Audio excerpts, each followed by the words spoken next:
we work with enterprise companies all over the world, 400,000 of them. So we're actually trying to create a way through our accelerator to partner with startups.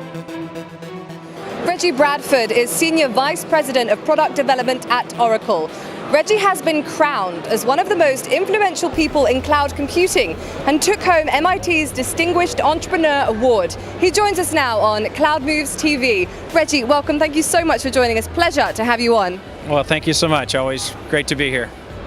Now, everybody wants to be a startup, and this includes billion-dollar enterprises. Now, cloud, mobile, and social have leveled the playing field, giving startups access to global consumers and business communities. So how can enterprises ever compete with the agility of best-of-breed technology providers in terms of digital marketing and the sheer volume of passion from the workforce? And what happens if they don't? Well, I think to avoid it is at their peril, first of all. I think we're entering this era of real-time marketing.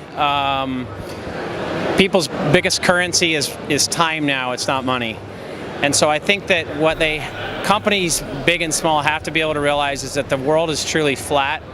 We've reached this tipping point of globalization where you've got 4 billion people with a smartphone with a phone in their pocket. They can get on the computer, get on the internet anytime.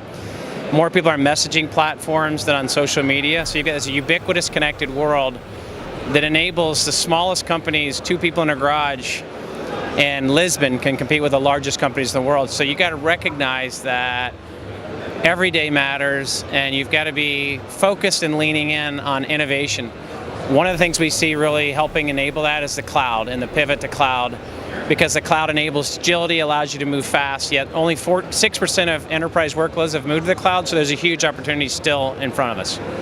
And Reggie, startups have the opposite of enterprises, things like we've mentioned, agility and passion, but they do lack the resources. So what are the key functions startups should engage with to facilitate their own growth? Yeah, absolutely. Well, first of all, since I did my startups, the world's changed dramatically. Number one, cost of developing a startup has come down dramatically with the growth of cloud and technology. Number two is there's really fundamental shifts happening in the way technology and cloud computing is designed and delivered. Think about software as a service, platform as a service, infrastructure as a service, those three layers. And then innovations around IoT, Internet of Things, AI, artificial intelligence, machine learning. There's just things are happening where technology is so much more advanced now. That lowers the barrier, but the real challenge for startups is how do you stand out in a crowd? You know, in marketing technology alone, there was 100 startups back in 2011 when I was building my last startup. Today, there's 4,000. So how do you partner with big companies? You know, the biggest thing for startups is how do you generate revenue? And that's where big companies like Oracle, you know, we work with enterprise companies all over the world, 400,000 of them. So we're actually trying to create a way through our accelerator to partner with startups to actually help them sell into the enterprise, because that's the number one challenge a startup faces. How do I get revenue? And Reggie, in what ways does having a culture of innovation and entrepreneurship influence a company's success? And how do you manage the flow of ideas and put them into action?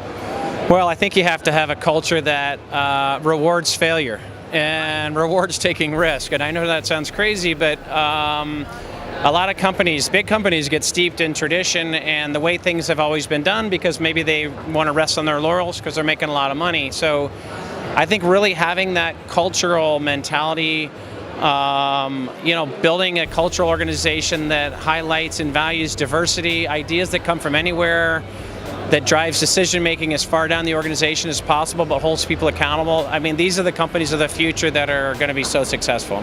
And Reggie, just one very last question. What would you say to those individuals who actually haven't had the chance to attend Web Summit today and this week and are thinking of coming next year? What would you say to those individuals?